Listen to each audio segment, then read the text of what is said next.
नाशिकमध्ये गेल्या 4 दिवसापासून निम्मा इंडेक्स ठक्करडोम या ठिकाणी उद्योजकांनी विविध स्टॉल उभारले असून ग्राहकांचा प्रचंड प्रतिसाद लाभतोय। या ठिकाणी विविध उद्योजकांनी आपले स्टॉल उभारून आपल्या उद्योगातील प्रोडक्टबद्दल माहिती दिली जात आहे। याचपैकी बजाज स्टील इंडस्ट्रीज लिमिटेड या फर्मचे केवळ टेंबरे आणि पंकज कानेरकर यांचा देखील या ठिकाणी स्टॉल आहे। त्यांनी त्यांच्या प्रोडक्टबद्दल अधिक माहिती दिली। लोकसाक्ष वृत्तवाहिनीच्या वृत्तनिवेदिका श्रुती वाघ यांनी त्यांच्याशी संवाद साधला आहे। बघूया विशेष वृत्तांत। नमस्कार, मी श्रुतिका। लोकसाक्ष न्यूज मध्ये आपल्या सर्वांचे स्वागत।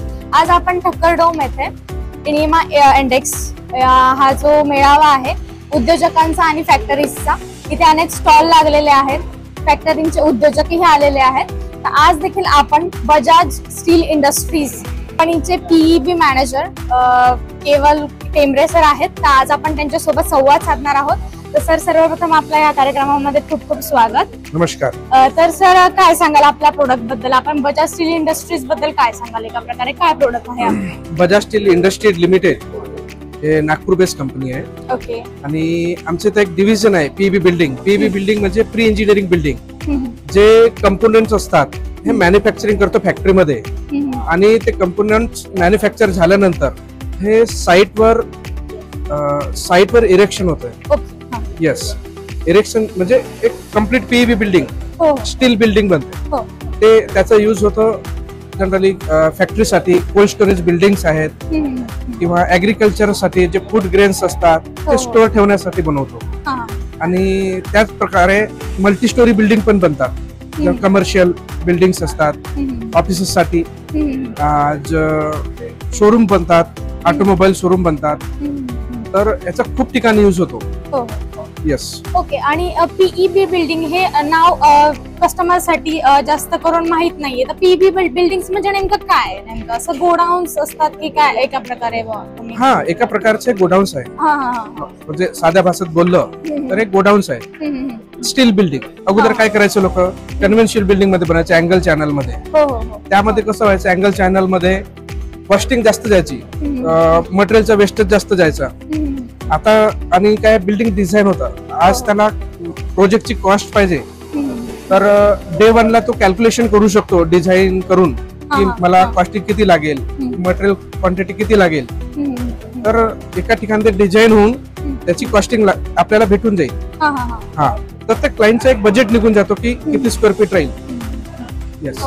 आणि कस्टमर्सला हे म्हणजे रिक्वायरमेंट का असेल किंवा काय त्याची गरज काय, कोणत्या कस्टमरला ते, आणि आपलं प्रोडक्ट का घ्यावं एका प्रकारे? बघा, मेजर कसं आहे, प्रत्येक कस्टमर असं आहे की त्याला कमी पैशामध्ये आणि कमी वेळेत बिल्डिंग पाहिजे। हो, बरोबर। ओके। तर आज कसं आहे, कोणत्याही क्लायंटला कमी पैशात आणि कमी वेळेत भेटत आहे, आणि एस्थेटिक लुक वाईज पण त्याचं मेजर रिझन ते आहे।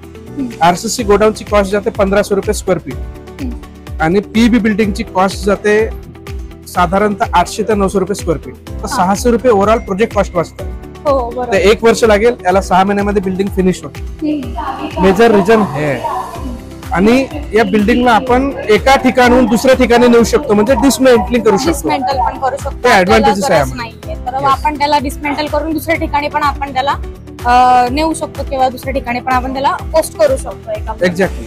आणि याची कॉस्टिंग वगैरे काय स्क्वेअर फुटापासून आपण एंटिटी कॉस्टिंग म्हटलं तर 20,000 स्क्वेअर फीट बनवलं 300 रुपये स्क्वेअर फीट जातो। 300 रुपये फक्त शेड। सिव्हिल 300 किंवा 400 पण जाऊ शकतो, म्हणजे 700 रुपये स्क्वेअर फीट पर्यंत जातो। आणि आरसीसी आणि पीईबी बिल्डिंग मध्ये काय फरक आहे? आरसीसी बिल्डिंग मध्ये फरक, हे स्टील मध्ये बनतं, ते आरसीसी मध्ये बनतं। त्याला लिमिटेड स्पॅन पर्यंत आपण त्याला वाढवू शकतो। पीईबी बिल्डिंगला आपण minimum 60 metre 100 metre without column, without interior support है ना, क्लिअर स्पॅन बनवू शकतो। त्याला कॉलम स्पेसिंग तुम्ही 8 metre 9 metre as per design wise करू शकतो। आरसीसी बिल्डिंगला ते स्कोप नसतं। आणि आणखी याच अगोदर सांगितलं होतं की त्याची कॉस्टिंग जास्त जाते आरसीसीची, आणि वेळ पण जास्त लागतो। त्याला कमी वेळ आणि कमी कॉस्टिंग, म्हणून लोक पीईबी बिल्डिंग बनवतात। येस। तर सर, आज आपण मेळाव्यामध्ये आहोत, सर्व खूप सारे उद्योजक इथे आहेत। तर काय सांगाल, तुमचा अनुभव कसा आला? बघा, या मेळाव्यामध्ये असं आहे की हे B2B एक प्रोजेक्ट येतात इथं, म्हणजे B2B इथं एक्झिबिशन आहे. B2B एक्झिबिशन म्हणता येईल, बिझनेस टू बिझनेस. एखाद्या क्लायंटला एखादा प्लांट घालायचा असेल, त्याला मशिनरीज पासून, टूल्स पासून, टॅकल्स पासून आणि इन्स्ट्रुमेंट आणि इन्फ्रास्ट्रक्चर, सिव्हिल, त्याला एकाच ठिकाणी त्याला सर्व प्रकारचे वन स्टॉप सोल्युशन. आणि आमच्याकडे पण वन स्टॉप सोल्युशन आहे. आम्ही electrical panel, fire, PEB building, civil, ducting, आमच्या इथं सर्व प्रकारचे आयटम्स अवेलेबल आहेत आमच्याकडे. म्हणजे वन स्टॉप सोल्युशन आमच्याकडे आहे. आम्ही प्रत्येक म्हणजे सप्लाय करू शकतो जे कस्टमरला रिक्वायर आहे मटेरियलची, ते आमच्या इथं भेटून जाईल. येस. आणि इथला रिस्पॉन्स पण छान राहिला. नाशिक म्हटलं तर एक इंडस्ट्रियल झोन आहे, तर इथला आम्हाला एक्सपिरियन्स खूप छान राहिलेला आहे. आणि आपण नाशिक मध्ये किती प्रोजेक्ट? आम्ही नाशिक मध्ये 100+ प्रोजेक्ट केलाय with customer satisfaction with service. Satisfaction. Yes. तर खरंच सर खूप छान वाटलं तुमच्यासोबत संवाद साधून, आपल्या बजाज इंडस्ट्रीज बद्दल एवढं खूप खूप सगळं. धन्यवाद. तर सर्व प्रेक्षकांना मी ही आव्हान करू इच्छिते की तुम्हालाही काही बजाज इंडस्ट्रीज बद्दल कुठल्या प्रोडक्ट्स विषयी माहिती हवी असेल तर मी आपला जो बजाज इंडस्ट्रीजची वेबसाईट किंवा नंबर आणि पत्ता आहे तो मी आपल्या स्क्रीनवर टाकत आहे. तर तुम्हीही त्या प्रेक्षकांना विनंती आहे की तुम्हाला काही क्वेश्चन्स असतील तर तुम्ही नक्कीच वेबसाईटला जाऊन माहिती घेऊ इच्छिता. धन्यवाद. थँक्यू. तर आज देखील आपण बजाज स्टील इंडस्ट्रीजचे इलेक्ट्रिक पॅनलचे सिनियर मॅनेजर आहेत पंकज कनेरकर सर. तर आज देखील आपण त्यांच्याकडे कम्प्युटर पॅनल बद्दल किंवा इलेक्ट्रिक पॅनल बद्दल आपण त्यांच्याकडून माहिती घेऊया. तर सर इलेक्ट्रिक पॅनल बद्दल काय सांगा तुम्ही, काय प्रोडक्ट आहे आपलं इलेक्ट्रिक पॅनलचं? Madam basically Bajaj Steel Industries Limited ही आमची 1961 पासून कंपनी आहे आणि ही पब्लिक लिस्टेड कंपनी आहे. आम्ही इलेक्ट्रिकल पॅनल्स तर बनवतो, त्याच्या व्यतिरिक्त आम्ही PEB structure, heavy engineering, then cotton ginning machineries, then fire fighting, नंतर हे कन्वेयर्स, आम्ही ट्रंकी प्रोजेक्ट पण आम्ही मॅन्युफॅक्चर करतो. जसं आम्ही स्टील इंडस्ट्रीज झाला, कॉटन इंडस्ट्रीज झाला, जिनिंग इंडस्ट्रीज झाला आणि फार्मा कंपनी झाली, त्यांच्यासाठी आम्ही पूर्ण टंकी प्रोजेक्ट घेतो. आता जसं इलेक्ट्रिकल पॅनल मध्ये आमचं सिस्टम इंटिग्रेटर आम्ही ABB बरोबर आहे. तर as per the ABB design we are manufacturing electrical panels IEC 61439 standard. त्याच्या व्यतिरिक्त आम्ही LT, ST, VBT पण मॅन्युफॅक्चर करतो, बसबार ट्रंकिंग, आणि we are giving the turnkey solutions to industries.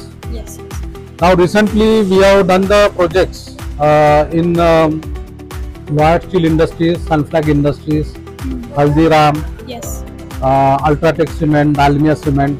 इथे ऑलरेडी आम्ही आपले प्रोजेक्ट्स ऑलरेडी कम्प्लिटेड केलेले आहे. सो रिसेंटली आम्ही आता नाशिकमध्ये पण आम्ही खूपशा ठिकाणी PEB स्ट्रक्चर्स दिलेले आहेत आणि इलेक्ट्रिकल पॅनल्स पण दिलेले आहेत. इलेक्ट्रिक पॅनल्स एका प्रकारे काय कॉस्टिंग वगैरे काय जातं सर? बेसिकली मॅडम हे कसं राहते की कस्टमाइज डिझाईन राहते, त्याचं असं फिक्स कॉस्टिंग नाही राहत. It will be vary. जसं कस्टमाइज हेवी म्हणजे लोड राहील इंडस्ट्रीज, त्याच्या हिशोबाने मग त्याचं कॉस्टिंग निघतं. That is not fix. आणि आपण नाशिक मध्ये किती इलेक्ट्रिक पॅनल्स केले? आता जनरली आमचे खूपसे बरेचसे प्रोजेक्ट झालेले आहेत. जसं सिन्नर MIDC मध्ये, अंबड MIDC मध्ये आम्ही बरेचसे प्रोजेक्ट कम्प्लीट केले PEB, प्लस तिथे आम्ही इलेक्ट्रिकल पॅनल्स पण सप्लाय केलेले आहेत. ओके सर, मग आपला हा मेळावा आहे नीमा इंडेक्सचा मेळावा आहे, कसं वाटलं तुम्हाला इथे? नाईस. हे तुम्हाला म्हणजे एका प्रकारे काय तुमचा अनुभव होता, काय सांगा? नाईस. इथे म्हणजे ऑल टुगेदर खूपसे कंपनीज आहे, industrial companies, electrical components, manufacturer. So we are interacting with each other आणि नॉलेज शेअरिंग आणि कस्टमर फीडबॅक्स ना, आणि कस्टमर वॉक इन कस्टमर पण आहे इथे बरेचसे. तर ते इंटरॅक्टिव्ह सेशन चांगलं राहिलं आणि we are getting inquiries also.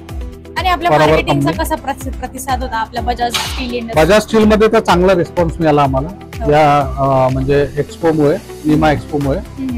So I hope that this will be continue in next year also. Thank you so much sir, खूप छान वाटलं तुमच्यासोबत संवाद साधून. Thank you so much.